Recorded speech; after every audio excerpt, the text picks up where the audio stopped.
So hello student, मैं पवित्र आर्य आपका स्वागत करता हूं आपकी अपनी क्लास द कोचिंग गुरु में।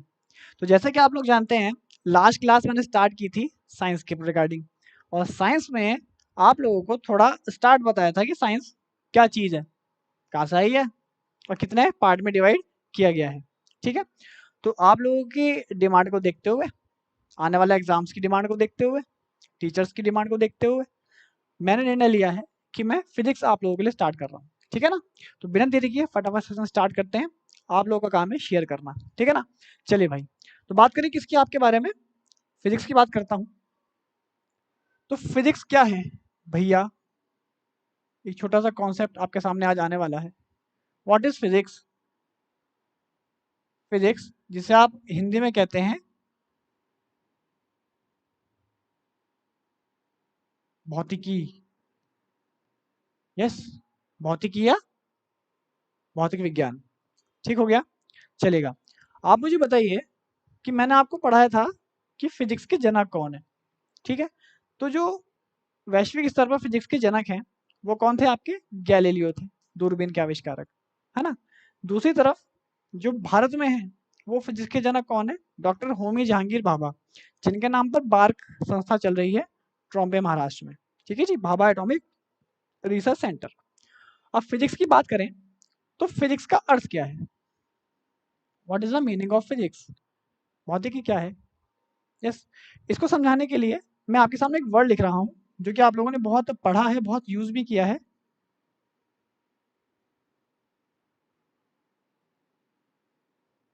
फिजिकल। Yes, physical. क्या अर्थ होता है फिजिकल का? फिजिकल। यस, जब आप लोग कांस्टेबल के पेपर को दे देंगे या किसी भी ऐसे एग्जाम की आप तैयारी कर रहे हैं, एसएससी सीपीओ हो गया, कांस्टेबल हो गया, आर्मी हो गया, सीआरपीएफ वगैरह सारे इसमें आ जाते हैं। ठीक है ना, तो उसके बाद आपको इस चीज से गुजरना पड़ेगा। क्या होगा? फिजिकल से आपको गुजरना पड़ेगा। तो फिजिकल असल में है क्या? क्या मतलब है फिजिकल का? फिजिकल का अर्थ है कि आपके शरीर की मापदंड को देखा जाएगा, है ना। फिजिकल का जो सामान्य अर्थ किताबी भाषा में अगर देखा जाए तो होता है शारीरिक।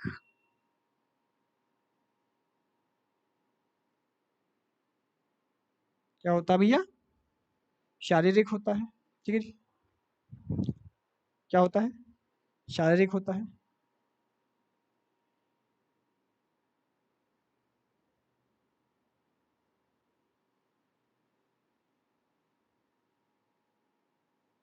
ठीक है जी, शारीरिक क्या होता है, अभी भी बात वहीं की वहीं अटकी हुई है।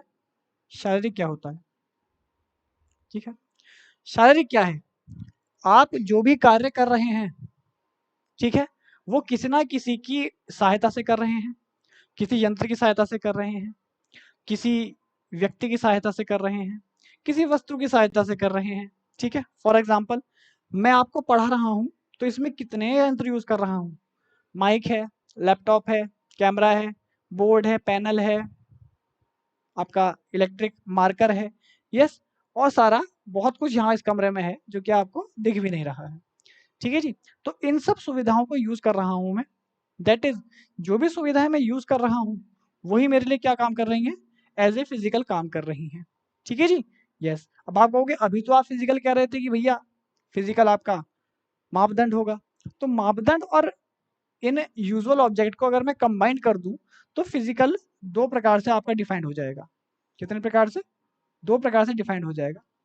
एक तो शरीर के द्वारा, इसके द्वारा, शरीर के द्वारा। ठीक है जी, और दूसरा आपका यांत्रिक। प्रकार और भी हैं समझने के, परंतु स्टार्टअप के लिए इतना काफी है कि शरीर द्वारा या यांत्रिक। कांस्टेबल में इतना हाई लेवल नहीं आती साइंस, नॉर्मल आती। ठीक है जी, तो फिजिकल क्या हो गया? हम अपने हाथ पैरों को चला रहे हैं। ठीक है जी, किसी प्रकार से चला सकते हो आप, जैसा आपको सही लगे। ठीक है ना, ये सब क्या कहलाता है? आपका फिजिकल कहलाता है। और जो भी एक्टिविटी आप लोग कर रहे हो, जो भी शारीरिक क्रियाकलाप आप कर रहे हो, वो सब किसके अंतर्गत आता है? फिजिक्स के अंतर्गत आता है। यस, ये बात आपको ध्यान में रखनी है। इवन जो आप ये वीडियो देख रहे हो ना, वो भी फिजिक्स के अंतर्गत ही आती है। क्लियर है? आशा करता हूँ फिजिक्स का मतलब आपको समझ में आया होगा। आप शरीर के द्वारा कार्य कर लीजिए या आप यंत्रों की स्थिति के द्वारा काम कर लीजिए, दोनों फिजिक्स के अंतर्गत आते हैं, भौतिक विज्ञान के अंतर्गत आते हैं। ठीक है जी, क्लियर है इतनी बात? चलेगा, आगे चलते हैं।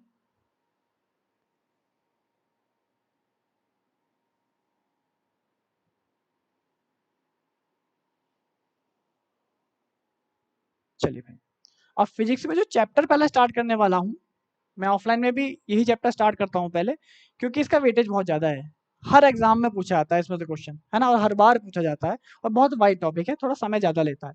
ठीक है, चैप्टर का नाम जो स्टूडेंट हमारे पुराने हैं वो समझ गए होंगे मैं क्या पढ़ाने वाला हूँ, है ना, क्योंकि उन्होंने हमसे पहले पढ़ा भी है। ठीक है जी, तो हम लोग पढ़ाने वाले हैं आपको, चैप्टर का नाम है लाइट, या हिंदी में कहें तो प्रकाश, लाइट या प्रकाश। अब आपके सामने प्रश्न आया कि भैया लाइट या प्रकाश क्या होता है? ठीक है जी, लाइट या प्रकाश क्या होता है, तो आप क्या जवाब देंगे? यस, तो लाइट या प्रकाश क्या है? वह माध्यम, वह माध्यम जिसकी उपस्थिति में हम अपने आसपास स्थित या रखी वस्तुओं को सुस्पष्ट रूप से देख सकते हैं, वो क्या कहलाता है? आपका प्रकाश कहलाता है। जैसे भाई अगर लाइट ना हो ना तो आप वाकई में कुछ नहीं देख पाओगे। एग्जाम्पल समझा देता हूँ, आप समझ जाओगे। मान लेते हैं अमावस की रात है। किसकी रात है? अमावस्या की रात है। आज पहली क्लास है ना आपकी, इसलिए थोड़ा सा बेसिक समझाने का प्रयास कर रहा हूँ। अमावस्या की रात में चंदा मामा नहीं दिखते। यस, नहीं दिखते। बाई चांस ऐसा हुआ, बाई चांस ऐसा हो गया कि रात अमावस्या की है और आपके घर की बिजली चली गई। बिजली क्या हो गया? चली गई। ठीक है, आपके घर में लाइट नहीं आ रही, मोबाइल डाउन है, मोमबत्ती मिल नहीं रही, तो आप देखोगे कि घर में ना कुछ कुछ डिसबैलेंस होना स्टार्ट हो गया। सामने वाला व्यक्ति नहीं दिख रहा यार, बराबर में बैठा था अभी भी दिखना बंद हो गया। क्यों? बिकॉज बाहरी प्राकृतिक लाइट भी खत्म हो गई और बिजली आ नहीं रही। बाई चांस ऐसा हुआ कि बिजली अभी तो घर की नहीं आ रही थी, अभी पूरे शहर की गई। क्या हो गया? पूरे शहर की बिजली कट गई। 2 मिनट के लिए कट गई, ज्यादा नहीं। तो वो 2 मिनट आपको ऐसे लगेंगे भाई साहब कि जीवन में कुछ बचा ही नहीं। क्यों? क्योंकि बिना बिजली के, बिना प्रकाश के आपको कोई चीज दिखाई देगी नहीं, क्योंकि रात कैसी है? अमावस्या की है, गुप्त अंधेरा है। उस दिन आपको पता लगेगा कि वाकई में प्रकाश ही सब कुछ है। आ रही बात समझ में? ठीक हो गया। तो लाइट को समझने के लिए सबसे पहले प्रकाश को जानना आवश्यक हो जाता है। ठीक है जी, ये की तो बात होगी केवल आपको थोड़ा सा समझाने के लिए कि भैया असल में प्रकाश होता है क्या। चलिए अब कॉन्सेप्ट पर आते हैं सीधा, ज़्यादा आपको परेशान ना करते हुए अब आते हैं काम की बात पर। ठीक है साहब, चलेगा। अब जो प्रकाश है, लाइट है, उसका सोर्स क्या है? प्रकाश या लाइट का सोर्स क्या है? आप कहोगे सूरज है। क्या है? सूरज है। चलो सूरज को लेकर आते हैं। क्या करते हैं? सूरज को लेकर आते हैं।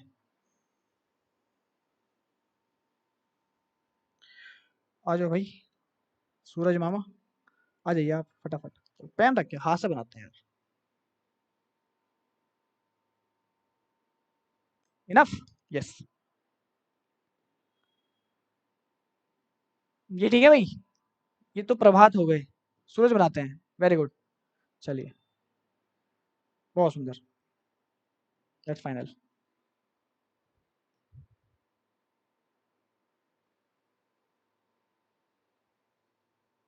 आशा करता हूँ आपको दिख रहा होगा, ये सूरज आपका तैयार हो गया।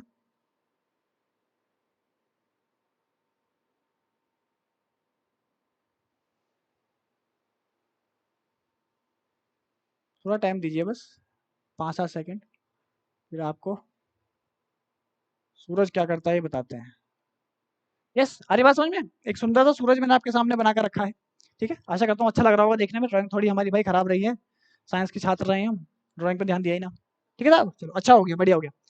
अब यहाँ से ये जो आपको रेड बाउंड्री मैंने बनाई है, दिख रही होगी रेड बाउंड्री, बीच में है पीला पीला। क्या है बीच में भैया? पीला पीला है। अब ये जो पीला पीला आपको दिख रहा है, ये हो गया मेन सूरज का मेन पार्ट। अब ये जो बाहर वाला पार्ट है ना, ये वाला, ये वाला, ये वाला, ये वाला, ठीक है, दिख रहा होगा आपको ये वाला। ठीक है, मैं दिखाने का प्रयास करता हूँ। ये रेड वाला पार्ट, ठीक है जी, ये वाला पार्ट, इसे कहते हैं कोरोना। इसे क्या कहते हैं? कोरोना कहा जाता है, कोविड-19 नहीं भैया। ठीक है जी, कोविड-19 का भी अलग फॉर्मेशन है, COV-SAS, सार्क। ठीक है जी, तो कोरोना पे मत जाइएगा, ये कोरोना जो आउटर मोस्ट लेयर होती है ना सन की, वो हुआ करती है। ठीक है, चलिए अब कोरोना के टेम्परेचर को ज्ञात करने के लिए, कोरोना के टेम्परेचर को ज्ञात करने के लिए अभी हाल ही में मैंने आपको इसके बारे में लास्ट वीडियो में बताया, इसरो ने एक मिशन लॉन्च किया है। ठीक है, फटाफट कमेंट बॉक्स में बता दो कौन सा लॉन्च किया है। ठीक है, चलो मैं बता देता हूँ। आदित्य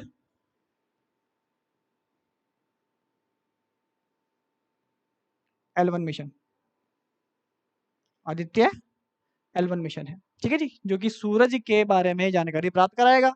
जैसे कि अभी हमारा चंद्रयान मिशन गया था, तो उसने चंद्रमा के बारे में काफी कुछ हमें बताया है। ये भी बताया है कि भैया चंद्रमा पर सल्फर उपस्थित है। क्या उपस्थित है? सल्फर उपस्थित है। और सल्फर का जो साइन होता है वो होता है S8। S8 मतलब इसमें 8 परमाणु हैं। क्या है भैया? इसमें परमाणुओं की संख्या 8 है। ठीक है जी, और ये अष्टक के नियम को फॉलो नहीं करते।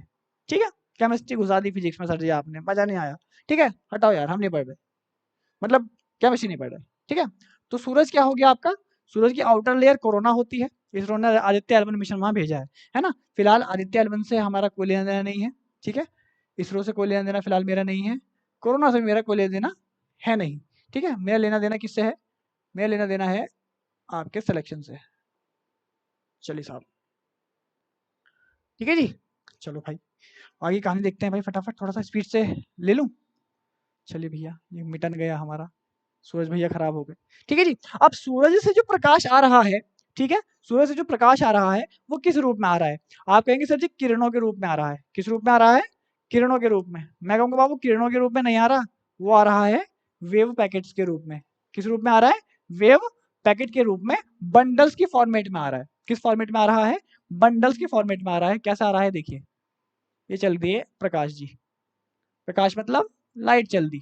ठीक है, आई होप आप समझदार हैं, समझ रहे होंगे यार इतना तो, कि ये प्रकाश आ रहा है। ये प्रकाश जो आ रहा है आप लोगों को लग रहा होगा वेव की फॉर्मेट में आ रहा है। भाई वेव की फॉर्मेट में आता ना तो ऐसे आता। कैसे आता? ऐसे आता। परंतु क्या ये प्रकाश ऐसे आता है लगातार डायरेक्टली? नहीं भैया, प्रकाश आता है इस फॉर्मेट में, और जो बीच में जगह छोड़ दी गई है ना, इसे क्या कहते हैं? इसे हम कहते हैं, इसे हम कहते हैं वेव पैकेट या बंडल।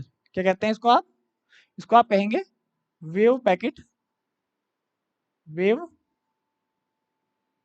पैकेट की फॉर्म में आता है, या इसे आप कहेंगे ये बंडल की फॉर्मेट में आता है।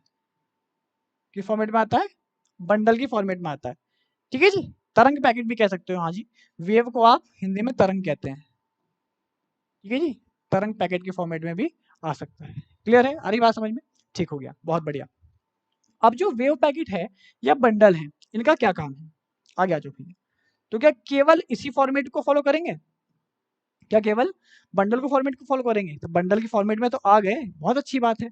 तो क्या जो ये बंडल है यही वेव है, यही प्रकाश है? नहीं जी, जो प्रकाश असल में आता है वो इस रूप में आ रहा है, लेकिन इनके अंदर भी कुछ और उपस्थित होता है, जिन्हें हम क्या कहते हैं?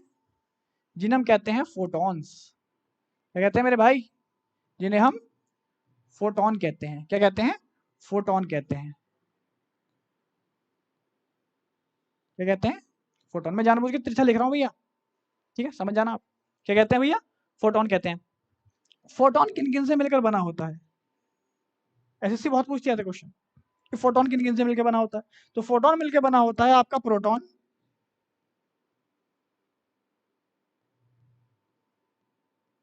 और न्यूट्रॉन से।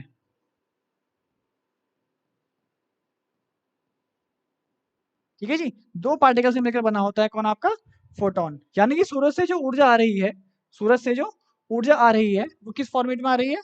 वेव पैकेट की फॉर्मेट में आ रही है, बंडलों के रूप में आती है, सीधा वेव के रूप में नहीं आती। पैकेट का मतलब ये होता है कि टुकड़ों में आ रही है। ठीक है जी, पैकेट मतलब टुकड़ों में आ रही है, ठीक है जी। और इनके अंदर, बंडल के अंदर जो फॉर्मेशन होती है वेव्स की, वो फोटोन कहलाते हैं, फोटोन की फॉर्मेशन होती है। फोटोन में कौन कौन आता है? प्रोटॉन आता है और आपका न्यूट्रॉन आता है। प्रोटॉन की बात करूं तो प्रोटॉन को P+ से दिखाते हैं, धनावेशित कण होता है। न्यूट्रॉन को N0 से दिखाते हैं, 0 मतलब इस पर कोई आवेश नहीं होता है। तो ये होता है आपका प्रकाश का स्टार्टअप, प्रकाश का स्टार्टअप की भैया प्रोटॉन P+ है, न्यूट्रॉन आपका N0 है। ठीक है, आशा करता हूँ समझ में आपको आया होगा। ठीक है जी, आगे चलते हैं भैया।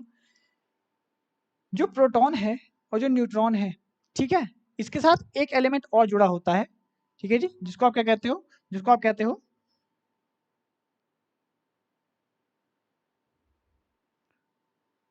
इलेक्ट्रॉन। ठीक है जी, इलेक्ट्रॉन बहुत इंपॉर्टेंट पार्टिकल है। ठीक है जी, किसी भी चीज को बनाने के लिए, किसी भी मैटर को बनाने के लिए, किसी भी द्रव्य को बनाने के लिए, किसी भी पदार्थ को बनाने के लिए इसका होना बहुत आवश्यक है। ये तीनों मिलकर ही क्या बनाते हैं? परमाणु बनाते हैं। ठीक है ना, वो अलग कहानी हो गई। इस पर कौन सा चार्ज होता है? इस पर आपका नेगेटिव चार्ज होता है। क्लियर हो गई इतनी बात? चलिए भाई आगे चला जाए फटाफट। चलिए साहब, ये बात किसके लिए हो गई? आपके सूरज के लिए, कि सूरज से जो प्रकाश आ रहा है वो किस फॉर्मेट में आ रहा है? इन फॉर्मेट्स में आ रहा है, तरंग के रूप में, bundle, photon, proton, neutron etcetera. ठीक है, आप लोग रीचेक करके देख सकते हैं। अब प्रकाश आ गया जमीन पर। अब प्रकाश जमीन पर आ गया तो प्रकाश को चलने के लिए कुछ ना कुछ चाहिए। प्रकाश को तैरने के लिए, चलने के लिए कुछ ना कुछ चाहिए। तो प्रकाश को गमन करने के लिए, प्रकाश को चलने के लिए किसकी आवश्यकता होती है? प्रकाश को चलने के लिए आपके माध्यम की आवश्यकता होती है। किसकी आवश्यकता होती है भैया? माध्यम की आवश्यकता होती है। माध्यम क्या है भैया? माध्यम मतलब मीडियम। मीडियम मतलब सहारा, कि भैया किसी चीज को ऑक्यूपाई करने के लिए, किसी चीज को रहने के लिए एक घर चाहिए होता है। तो प्रकाश को घर कौन प्रोवाइड कराता है? हमारा माध्यम ही प्रोवाइड कराता है। ठीक है साहब, माध्यम हो गया भैया, बहुत बढ़िया। अब माध्यम को क्या क्या हो सकता है? तो माध्यम की जो फॉर्मेशन देखी गई तो पता चला कि भैया माध्यम क्या हो सकता है? वायु भी एक माध्यम है, ठीक है जी, जल भी एक माध्यम है, ठीक है जी, और आपका निर्वात भी एक माध्यम है। निर्वात भी क्या है? एक आपका माध्यम है।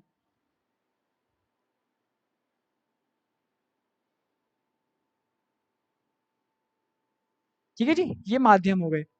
वायु में प्रकाश चल सकता है, जल में प्रकाश चल सकता है। आप मुझे बताओ जरा, कमेंट करो दो चार, कि निर्वात में प्रकाश चल सकता है या नहीं चल सकता। ठीक है जी, निर्वात में प्रकाश चलेगा या नहीं चलेगा? ठीक है साहब, चलेगा। मैं ही बता देता हूँ, चलो औरों को छोड़ो।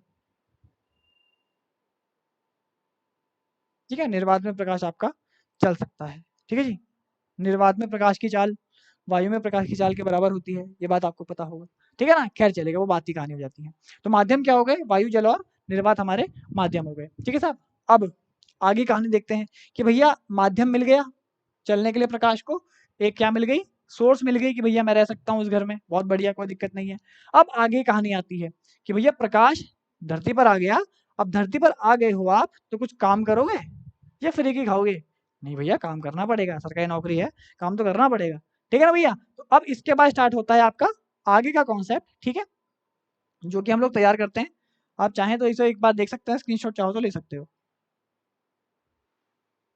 यस, अब बात करते हैं किसकी? इससे आगे की कहानी की। अब आपका जो प्रकाश है वो तैयार है। कौन है भैया? जो प्रकाश है आपका वो तैयार है, धरती पर आ चुका है। ठीक है, अब यहाँ पर आने के बाद प्रकाश ने दो कांड कर दिए। क्या कर दिया प्रकाश ने? दो कांड कर दिए। एक तो कर दिया परावर्तन। क्या कर दिया? एक तो कर दिया परावर्तन, और एक और कर दिया अपवर्तन। क्या कर दिया भैया? एक तरफ कर दिया अपवर्तन, एक तरफ कर दिया परावर्तन, एक तरफ कर दिया अपवर्तन। अब भैया परावर्तन क्या है और अपवर्तन क्या है? ठीक है जी, यस। इसको अगर फिर से संधि विच्छेद कर दें तो उत्तर आएगा परा प्लस वर्तन, या पर प्लस आवर्तन। ठीक है जी, परावर्तन का मतलब क्या बना?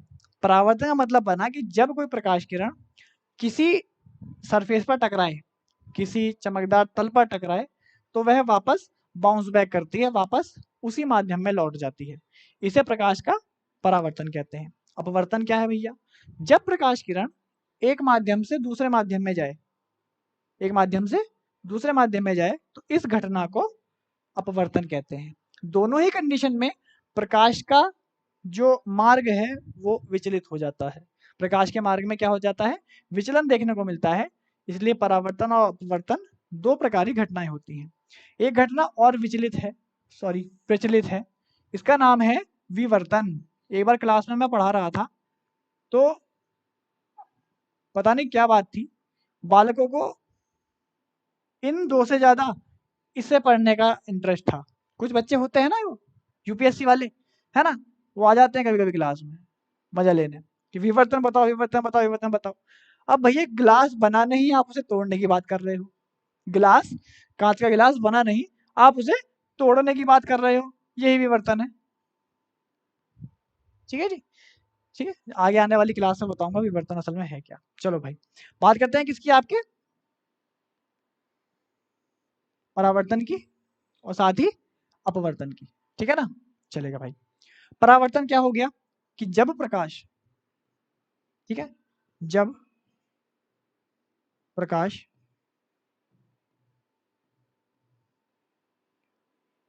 किसी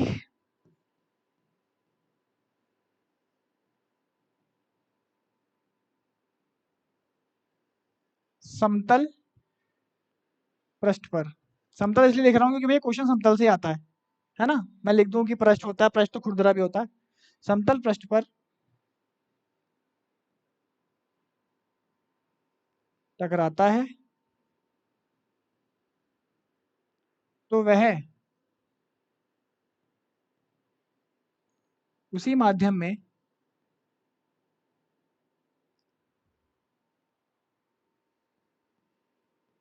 वापस लौट जाता है, वापस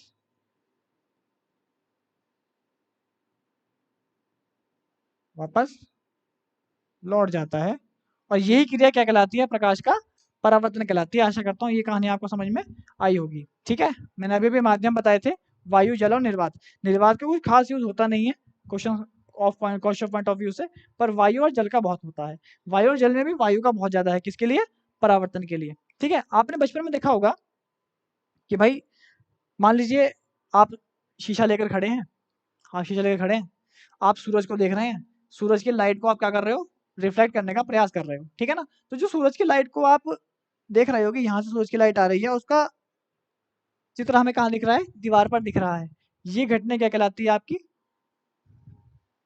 परावर्तन कहलाती है। ठीक है ना, आशा करता हूँ ये कहानी आपके समझ में आ गई होगी। ठीक है ना, तो मतलब क्या होगा? उसी माध्यम में लौट जाना, उसी माध्यम में वापस लौट जाना। वायु से आए थे, वायु में ही वापस लौट गए, इसे क्या कहेंगे आप? प्रकाश का परावर्तन कहेंगे। हैंड टू हैंड अपवर्तन भी सुनते जाओ। इसी में हो जाएगा, जब प्रकाश किसी समतल पृष्ठ पर नहीं पड़ेगा, जब प्रकाश किसी, यहां से ज्वाइन कर रहा हूं भाई, एक माध्यम से, एक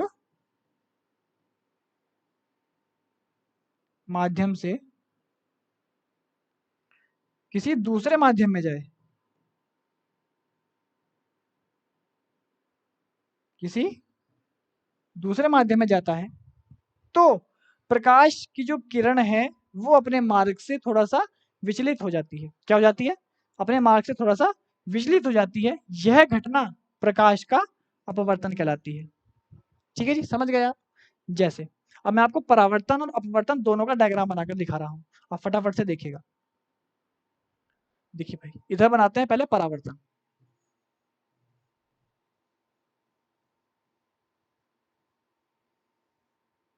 इधर बनाएंगे अपवर्तन का।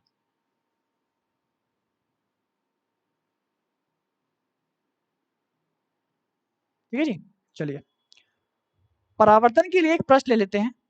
अब कलर चेंज करो यार, मजा नहीं आ रहा है ना। यस, ठीक है जी, ये हो गया हमारा एक पृष्ठ, जिसे हम कहेंगे दर्पण। क्या कहेंगे भैया? दर्पण, जिसकी एक तरफ पॉलिश होती है। आप कमेंट बॉक्स में बताओ कि दर्पण की पीछे की तरफ जो पॉलिश होती है वो किस रंग की होती है। ठीक है जी, ये हो गया हमारा दर्पण। ये कोई प्रकाश किरण है जो सूरज से आई है या किसी भी स्रोत से आई है, और ये यहाँ टकराई, और टकराने के बाद जिस माध्यम में आई थी उसी माध्यम में वापस लौट गई। जैसे कि मैंने अभी आपको बताया था कि शीशा आप लेंगे, शीशे से जिस तरफ से लाइट आएगी दूसरी तरफ उतने ही तरीके से चली जाएगी, ठीक है ना, चलेगा। अभी जो लाइट आई है, प्रकाश आया है, इसे क्या कहेंगे? इसे कहेंगे आपतित किरण। इंग्लिश में भी बोले तो इंसिडेंट रे, आपतित किरण इसको कहा जाएगा, आपतित किरण। इसको स्मॉल आई से डिनोट करते हैं, स्मॉल आई से हम इसे डिनोट करते हैं, ठीक है जी। अब ये हो गया, इसके बाद यहां से हो गया परावर्तन। क्या हो गया?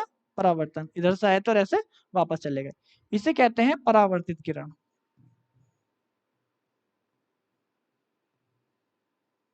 परावर्तित किरण, ठीक है जी। इसको स्मॉल आर से दिखाते हैं, विच इज रिफ्लेक्टेड रे। ये आई से इंसिडेंट रे, ये आर से रिफ्लेक्टेड रे, रिफ्लेक्ट हुई हुई किरण, ठीक है जी। ये चीज कहलाती है आपकी घटना परावर्तन की। अब आता हूं अपवर्तन पे, फटाफट देखिएगा अपवर्तन कैसे होता है भैया। मान लीजिए हमारे पास बहुत सारा पानी है, क्या है जी? हमारे पास बहुत सारा पानी है, तालाब है, समुद्र है, गिलास है, टब है, जग है, जो आपको अच्छा लगे आप भर लीजिएगा इसमें, ठीक है। हम कॉन्सेप्ट पर बात करते हैं, ठीक है जी। ये है जल, ये क्या है जी? ये है जल। कलर दिख रहा है आपको? ये बहुत प्यारा दिख रहा है, ठीक है जी, जल है। अब फिर से कोई प्रकाश किरण आती है, क्या होता है? फिर से कोई प्रकाश किरण आती है, कैसे आती है भैया?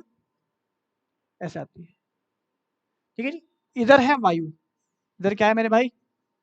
इधर है वायु। भाई पानी है, पानी के बाहर तो वायु ही है।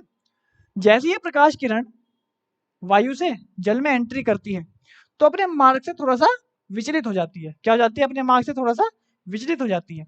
इसको जाना चाहिए था सीधा, क्योंकि भाई चेंज थोड़ी आना चाहिए था, जाना चाहिए था इसको कैसे? सीधे। मजा नहीं आया, ठीक है जी। जाना क्या चाहिए था इसको? ऐसे जाना चाहिए था, परंतु ये भाई साहब हो गए डिफ्लेक्ट। क्या हो गए? ये भाई साहब हो गए डिफ्लेक्ट, ये चले गए ऐसे। क्या चले गए? ऐसे चले गए, ठीक है साहब। इनको जाना क्या चाहिए था, और ये चले गए कैसे? इन्होंने कर दिया सिस्टम हमारा थोड़ा सा खराब, ठीक है जी। और बीच में कंडीशंस बनकर आई, कुछ ऐसी बनकर आई, ठीक है जी। इसके बीच में भी जहां से ये कंडीशन बनकर आई है वो कुछ ऐसी बनकर आई है, ठीक है जी। चलिए, ये बीच से लाइन में बना रहा हूं, इसे कहते हैं अभिलंब। अभिलंब, ठीक है जी। यहाँ भी ये अभिलंब है, और भाई साहब यहाँ पर भी क्या है? ये अभिलंब ही है। मैथ में आपने लंब के बारे में पढ़ा होगा, वही लंब यहाँ अभिलंब कहलाता है, ठीक है जी। क्योंकि यहाँ से मैं एंगल को डिफाइन करने वाला हूँ, ठीक है ना। तो ये परावर्तन का कॉन्सेप्ट हो गया, और ये अपवर्तन का। प्रकाश किरण आती है, जानी चाहिए थी ऐसे, चली गई ऐसे, यस। ये कहलाता है अपवर्तन, जहां पर माध्यम कैसे होने चाहिए? बोलिए फटाफट। माध्यम असमान रहने चाहिए। दोनों माध्यम कैसे होने चाहिए? असमान माध्यम होने चाहिए, ठीक है ना। और परावर्तन के लिए माध्यम कैसा होना चाहिए? परावर्तन के लिए एक समान माध्यम चाहिए, समान माध्यम में परावर्तन होता है। अरे मेरे भाई बात समझ में? हाँ या ना, फटाफट बोल दो, ठीक है जी। माध्यम कैसा होना चाहिए?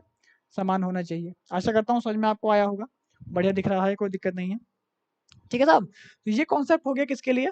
परावर्तन के लिए और अपवर्तन के लिए। एक बार दोबारा समराइज कर देता हूँ पीछे से। स्टार्ट लिया आपने सूरज भगवान जी से, ठीक है जी, कि सूरज से जो प्रकाश आ रहा है वो वेव पैकेट, बंडल या तरंग पैकेट के रूप में आ रहा है। इन तरंगों के अंदर हमें फोटोन देखने को मिलते हैं, फोटोन की फॉर्मेट में आ रही है। फोटोन किससे मिलकर बना है? प्रोटॉन से और न्यूट्रॉन से। प्रोटॉन को पी प्लस और न्यूट्रॉन को एन जीरो से दिखाते हैं, ठीक है जी। यहाँ पर पॉजिटिव चार्ज होता है प्रोटॉन पर, न्यूट्रॉन पर कोई चार्ज नहीं होता। प्रकाश को चलने के लिए माध्यम की आवश्यकता होती है, 3 माध्यम आपके पास रखे गए, ठीक है जी। उसके बाद आगे देखा जाए तो हमें देखा प्रकाश 2 प्रकार से क्या करता है? चेंजेस लाता है ना, परावर्तन और अपवर्तन। तीसरा प्रकार क्या था हमारे पास? तीसरा प्रकार विवर्तन था, जो अभी मैंने आपको डिफाइन नहीं करा है।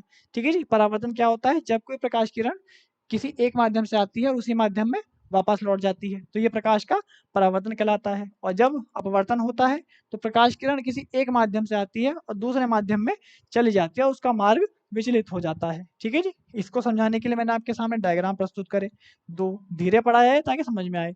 तो परावर्तन क्या हो गया भाई? परावर्तन होता है आपका एक मार्ग से एक माध्यम से लाइट आई, दूसरे माध्यम में चली गई। जो प्रकाश आया है उसे आपतित किरण कहते हैं, आई से प्रदर्शित करते हैं। परावर्तित किरण को आर से प्रदर्शित करते हैं, रिफ्रैक्टेड रे होती है। जहां ये दोनों लाइटें मिलती हैं, इस बिंदु को कहते हैं आप आपतन बिंदु। क्या कहते हैं? आपतन बिंदु। लिख लीजिए भैया, मीटिंग पॉइंट है ये,